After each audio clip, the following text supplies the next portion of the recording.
My wife said it was just skin gel, but the camera showed the truth. The bottle sat on our bathroom counter, glowing under the soft yellow light. A thin silver tube with no label except a single embossed symbol. A spiral. Smooth and cold. Almost metallic. I held it in my hand. The weight of it felt wrong. Too heavy for something that was supposed to be cosmetic.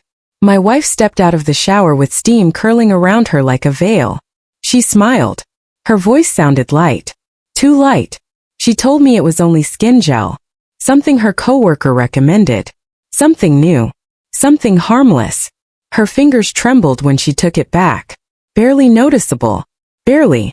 That small shake crawled into my mind and stayed there. All day I tried to forget it. But at night, when she thought I was asleep, she went to the bathroom again. She moved softly. But the house was old and the wooden floor sighed under her weight. I opened my eyes. The hallway glowed faintly under the moonlight. Her shadow moved across it. Slow. Precise. Almost rehearsed. I followed her. Quiet. Barefoot. The bathroom door was open only a crack. Just enough for the cold light to spill out like a blade across the floor.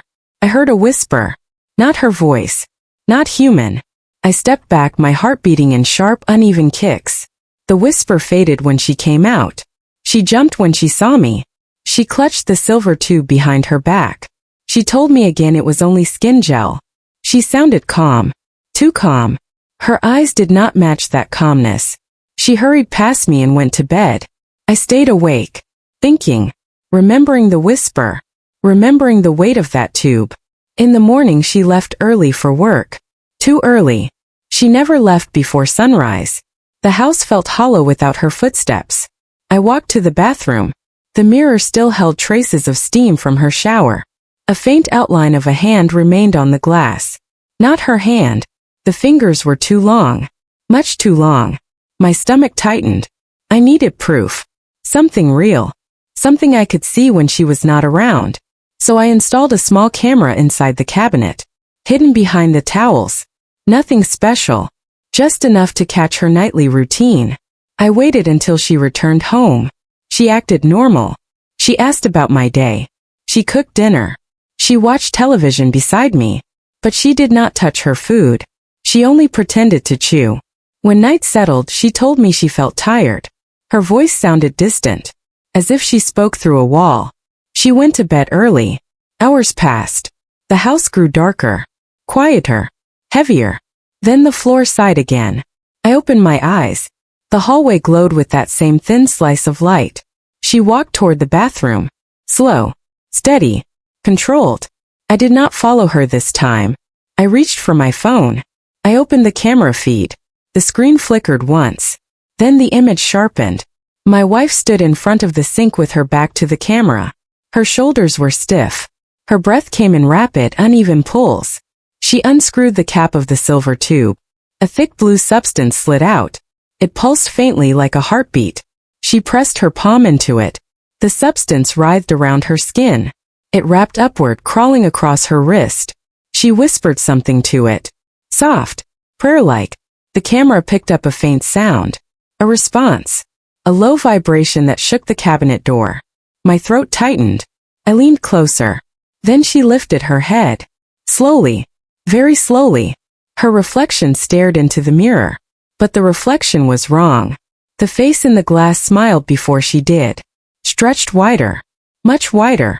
A smile that pulled too far, reaching toward her ears. She whispered again. And the mirror whispered back. The blue substance climbed up her arm. Her skin shifted under it.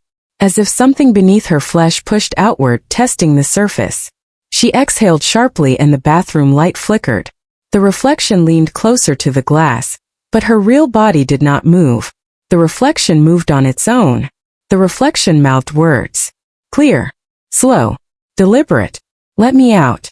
My hand shook so hard that I nearly dropped the phone. The reflection turned its eyes. Directly toward the hidden camera. Directly toward me. The glass cracked in a thin, perfect line. The blue substance pulsed. The whisper deepened. The air around her shimmered like heat rising off pavement. Then she stopped moving. Completely. Her head tilted as if listening to something. She turned toward the cabinet. Toward the camera. Toward me. Her lips formed a slow, unnatural smile. Her voice came through the audio feed. Calm, cold, precise. You were not supposed to watch that. The light went out. The screen turned black.